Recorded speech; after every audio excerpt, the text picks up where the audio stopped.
Preceptress Helen Sutherland, 1871, and Charlotte A. Rollitt, Assistant Librarian, 1879, are among the first recorded non-faculty staff women at the University of Minnesota.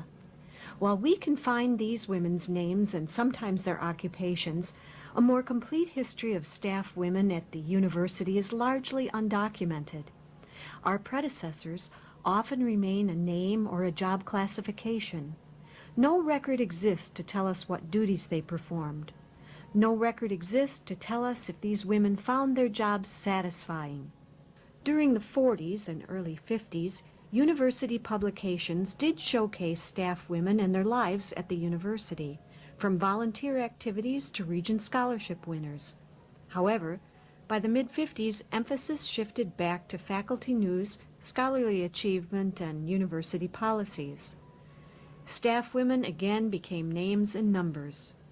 During the 70s, staff women banded together and actively pursued equality in the workplace.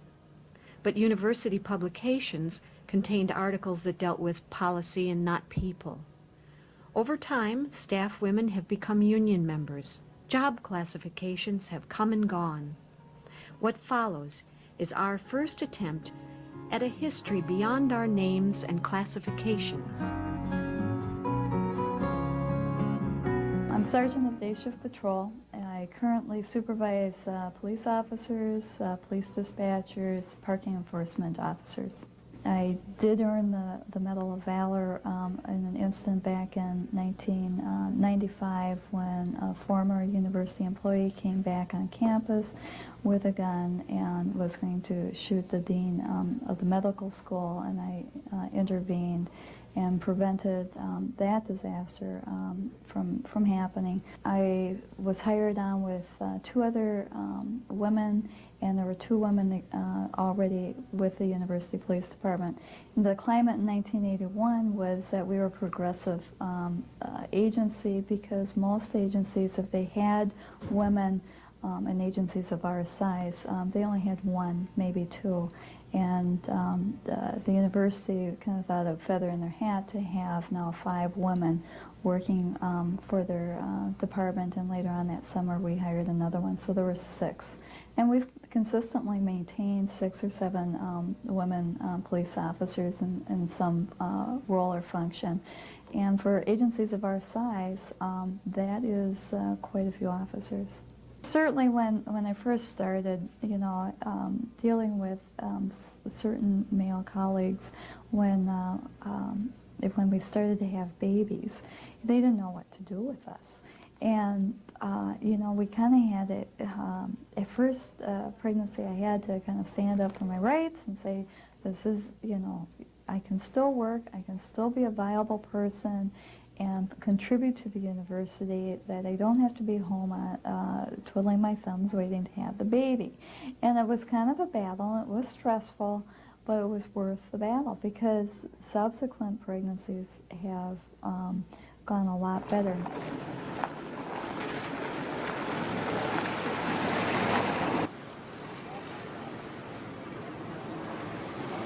I worked at the university for 34 years before I retired.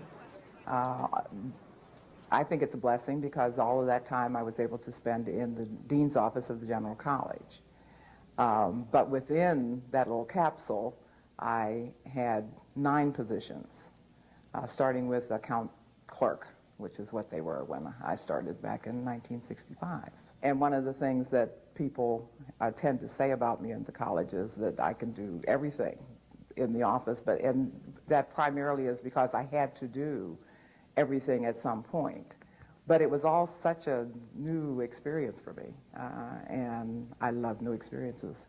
The most, I guess, interesting thing that I did personally was when I was a speaker at my commencement.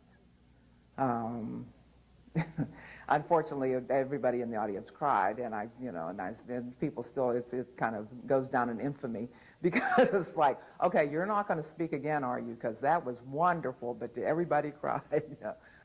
By being in the General College, it occurred to me very early that it was a special kind of community, in that occasionally we'd go to meetings and things and be with other people, and their environment was quite different than ours. We were very accepted as a part of the community. Always when we'd go to the Bell Museum and we'd go to other meetings where staff would talk about some of the almost atrocities that they were experiencing, and we couldn't relate. I mean, that didn't mean that we wouldn't go beat the drum for them and try to help them in their situation. First of all, students come first. We are here because of the students, okay? And then the faculty need to be here as well, because the students don't need to be here if they don't have faculty teaching them. And we're the undergirding for all of that, and so don't let other people define how you just determine whether you're worthy or not.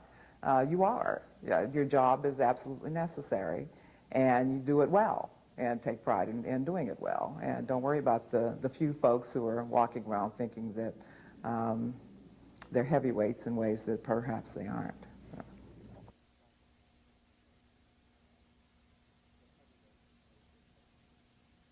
Well, I started out at the level of secretary, which included a lot of shorthand and typing, mimeograph, and ditto, that nice old purple stuff that fortunately we don't have anymore. There were very few women working in EE. The only problem we had, the four of us women who worked there were no women's restrooms. We had to go next door to main engineering. And if it was in the wintertime, you had to put on your coat and your boots and go out the door and go over to main engineering. But when I got into Morrill Hall, things did change.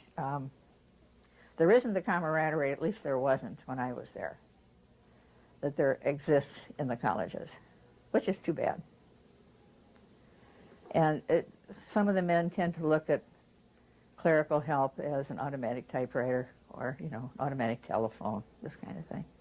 The receptionist came in one day and said that there's a man on the phone who is so upset, I don't understand what he's saying. Would you talk with him?